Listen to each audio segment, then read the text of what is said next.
Ninth class we have chapter matter in our surrounding. इसके जो questions हैं आपके, आपने जिन्होंने कर लिए अच्छा है, अगर कुछ नहीं हुए हैं तो मैं सॉल्व करके दिखा देता हूँ आपके एक्सरसाइज के। ठीक है, इससे आपका रिवीजन भी हो जाएगा और कॉन्सेप्ट्स में भी कोई प्रॉब्लम होगी तो आप क्लियर हो जाएगा। फिर भी कोई प्रॉब्लम लगे तो आप डायरेक्टली कॉल कर सकते हो। फर्स्ट क्वेश्चन है आपका एक्सरसाइज का, convert A 300 kelvin and 573 kelvin into degree Celsius.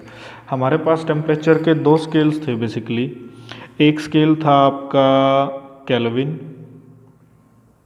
And second scale था Celsius, kelvin and Celsius.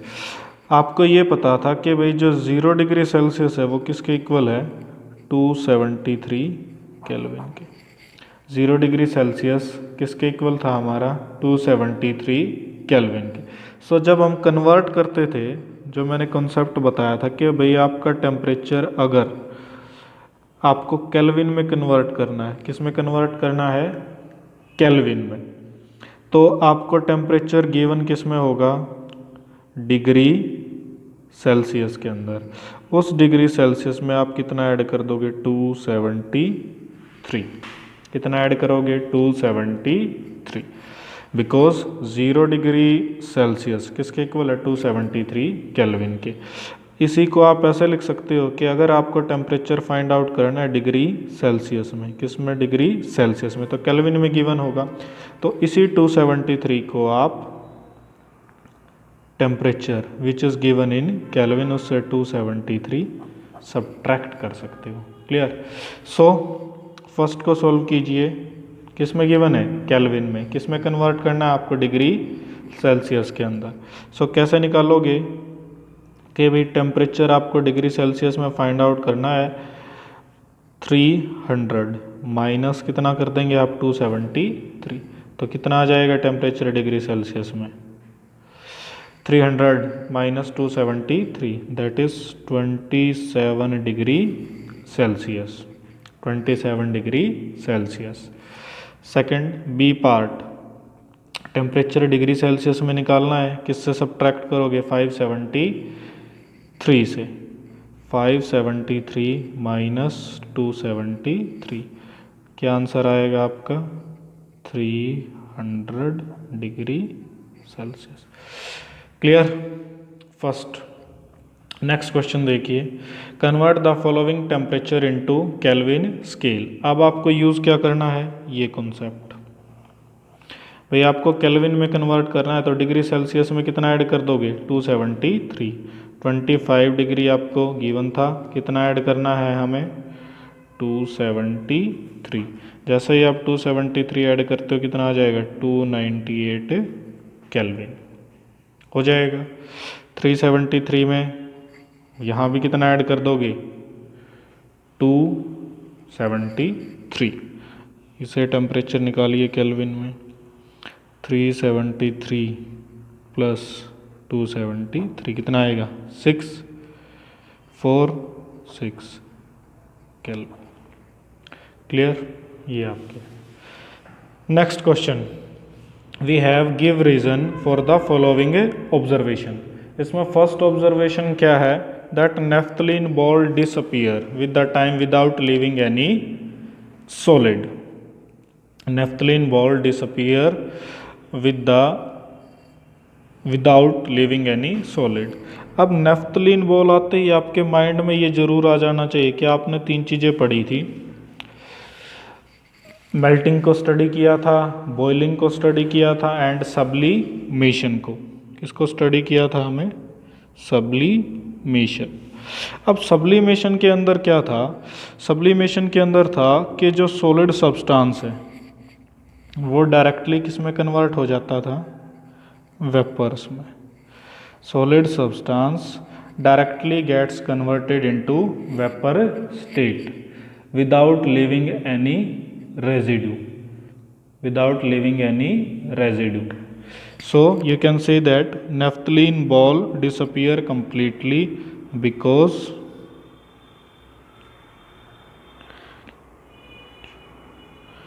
naphthalene balls shows sublimation.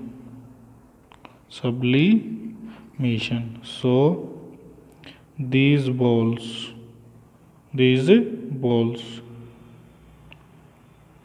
directly converted into vapors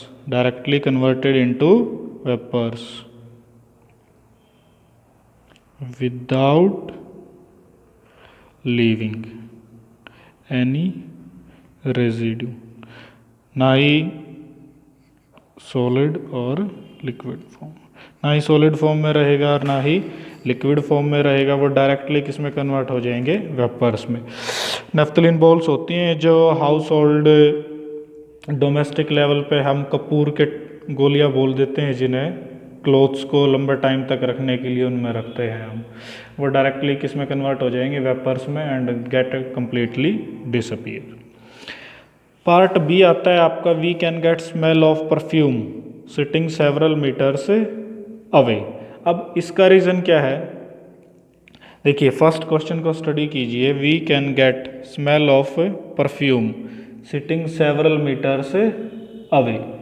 उससे होगा क्या, बिकॉज जो स्मेल है परफ्यूम की वो किस स्टेट में होगी आपकी, वेपर स्टेट में। किस स्टेट में होगी, वेपर स्टेट के अंदर।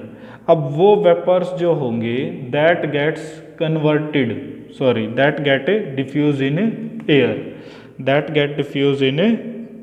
Air, and we know that air क्या करेगी, ऑलवेज मूव करती है, एयर ऑलवेज मूव करेगी। सो जहाँ पे भी अब एयर जाएगी वहीं पे क्या पहुँच जाएगी, आपकी स्मेल ऑफ परफ्यूम। सो अब आप बोल सकते हो because smell of perfume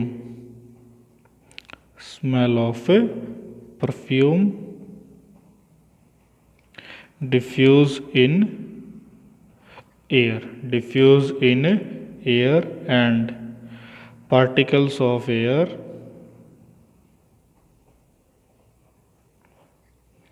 has high kinetic energy, and we know that कि kinetic energy होती है due to motion. Also of air has high kinetic energy, so we can get smell of perfume sitting several meters away. Same concept use होगा इसमें, smell of hot sizzling food reaches to us, because जैसे ही temperature बढ़ेगा hot sizzling food की जो smell होगी that get diffuse into air, and air के जो पार्टिकल्स हैं, गैसेस के पार्टिकल्स के पास काइनेटिक एनर्जी बहुत ज़्यादा होती है, जिसकी जितनी ज़्यादा काइनेटिक एनर्जी होगी उसकी मोशन उतनी ज़्यादा होगी। Next we have arrange the following substances in their increasing order of force of attraction between the particles. आपको पार्टिकल्स कौन कौन से गिवन है, वाटर गिवन है, ऑक्सीजन गिवन है एंड शुगर गिवन है। Water, oxygen and sugar. अब जब भी फोर्सेस की बात आएगी ना, आप स्टेट देख लीजिए, वाटर की स्टेट क्या है, लिक्विड स्टेट, ऑक्सीजन की स्टेट क्या है, गैसेस, एंड शुगर की स्टेट क्या है, सॉलिड। यही तो चीज़ें आपको ध्यान रखनी है। अब आप एक चीज़ समझिए कि भाई जो लिक्विड होगा, लिक्विड के पार्टिकल्स होते हैं ऐसे एक दूसरे के नियर होंगे, गैसेस के सबसे दूर होते हैं, सॉलिड के सबसे नियर होंगे, closely packed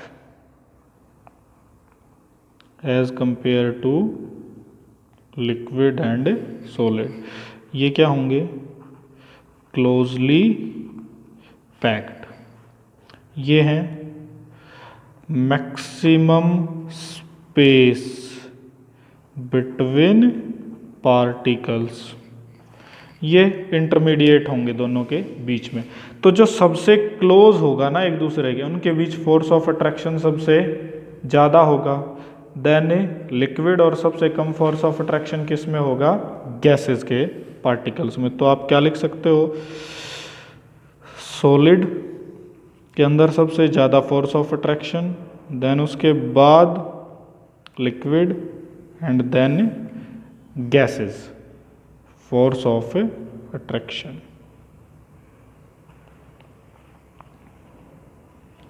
forces of attraction. So solid क्या है आपके पास? शुगर। देन उसके बाद लिक्विड क्या है आपके पास? Water, and at last we have gas. Clear? Same order रहेगा डेंसिटी का। ठीक है भैया, डेंसिटी, डेंसिटी में भी यही ऑर्डर फॉलो होता है। सबसे ज़्यादा सॉलिड की होगी डेंसिटी, उसके बाद लिक्विड, एंड लीस्ट डेंसिटी किसकी होती है? Gases. Clear? Now we have next question, what is the physical state of water at 25 degree Celsius, 0 degree Celsius, 100 degree Celsius. First, 3 states हैं हमारे पास वाटर के केस में, या तो स्टेट सॉलिड होगी, या स्टेट लिक्विड होगी, या state gaseous means vapour state में होगी। अब जो सॉलिड स्टेट होती है वो होती है आइस, लिक्विड स्टेट वाटर, और वेपर स्टेट आपकी वेपर्स ही होंगे, स्टीम बोल देते हैं हम। ठीक है, अब समझो इन चीज़ों को। फर्स्ट, आपको पता है कि भाई जो मेल्ट फ्रीजिंग पॉइंट है वाटर का वो कितना है? 0 degree Celsius, and boiling point 100 degree Celsius. So 0 और 100 के बीच में तो एक चीज़ क्लियर है कि जब आपके पास आइस नहीं है, स्टीम नहीं है, तो वो फॉर्म क्या बचेगी? Water. So at 25 degree Celsius जो स्टेट होगी वाटर की, वो कैसी स्टेट होगी? Liquid state. At 25 degree Celsius state of water will be liquid. At 0 degree Celsius, 0 degree Celsius में 2 केसेस है भाई, दैट मे बी वो आइस भी हो सकता है एंड लिक्विड भी हो सकता है। जनरली हम आइस लेते हैं, मीन्स सॉलिड लेते हैं, बट एक क्वेश्चन ऐसा ही है आपका, why ice causes more effective in cooling at same temperature as compared to liquid। सो दोनों केसेस रहेंगे 0 डिग्री सेल्सियस पे, आइस भी हो सकता है और लिक्विड भी हो सकता है। आइस मीन्स सॉलिड भी हो सकता है और लिक्विड भी, बट जर्नली आप सॉलिड लेके चलोगे। At 100 degree Celsius, 100 degree Celsius क्या है आपका? Boiling point of water, boiling point of water. उस 100 डिग्री सेल्सियस पे होगा क्या हमारे पास? 100 डिग्री सेल्सियस पे कन्वर्ट किस में हो जाता है? स्टीम के अंदर। किस में कन्वर्ट होगा? स्टीम के अंदर। बट 100 डिग्री सेल्सियस पे ही वो किस फॉर्म में हो सकता है? वाटर फॉर्म में, दैट मीन्स लिक्विड। ये आप ध्यान रखोगे। Next we have give reasons water is liquid at a room temperature. क्यों लेते हैं हम वाटर को liquid at room temperature? Because देखो, रूम टेम्परेचर हम जनरली ले लेते हैं 25 to 30 डिग्री सेल्सियस के अराउंड। रूम टेम्परेचर जो हम लेंगे वो जनरली 25 डिग्री सेल्सियस ले लेते हैं। अब 25 डिग्री सेल्सियस पे ऊपर ही हमने क्लियर किया है कि स्टेट क्या होगी? लिक्विड। तो इसने बोला है why water is consider as liquid at room temperature. जब भी बात लिक्विड की आएगी, first case, it does not have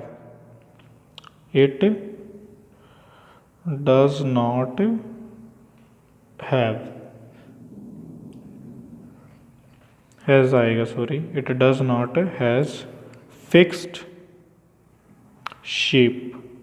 it does not have fixed shape. ये जिस भी कंटेनर में आप डालोगे वाटर को, बकेट में डालोगे बकेट की शेप में आ जाएगा, कप में डालोगे कप की शेप में, ग्लास में डालोगे तो ग्लास की शेप में आ जाता है। Clear? At room temperature it does not have fixed shape. Second, it can flow, it can flow, flow कर सकता है कहाँ से कहाँ, high level to low level, high level to low level. Water को आप कभी भी ऑब्जर्व करोगे वो ऑलवेज फ्लो करता है high level to low level. Clear. तो जितनी भी आप लिक्विड की प्रॉपर्टीज़ हैं वो इसमें शो कर सकते हो, आपको दो ही बतानी है, आप कुछ और भी लिख सकते हो इनके अलावा अपने लेवल पे। यहाँ से आप केवल ऐसे क्लियर करोगे कि भाई आंसर्स में आपको प्रॉब्लम ना हो कोई। क्लियर। नेक्स्ट, एन आयरन अलमीरा is solid at a room temperature. Water liquid में था तो आयरन अलमीरा आपके पास क्या है, सॉलिड शेप में। अब सॉलिड स्टेट का क्या क्या रीजन होते हैं। First, solid are the substances having definite shape and definite volume. Iron almirah has definite या fixed shape and volume. Fixed shape and volume. An iron almirah has fixed shape and volume. Second, it cannot flow, it cannot flow। Liquid और gases flow कर सकती हैं but solid flow नहीं करेगा। इसकी shape कैसी होगी, rigid and hard, rigid and hard. ठीक है। इनकम्प्रेसिबल ये भी लिख सकते हो, इनकम्प्रेसिबल, कंप्रेस नहीं कर पाएंगे हम आयरन अलमीरा को। क्लियर। अच्छा जी, नेक्स्ट क्वेश्चन आता है आपके पास, why ice at 273 kelvin is more effective in cooling. ये सारे के सारे जो कॉन्सेप्ट रिलेटेड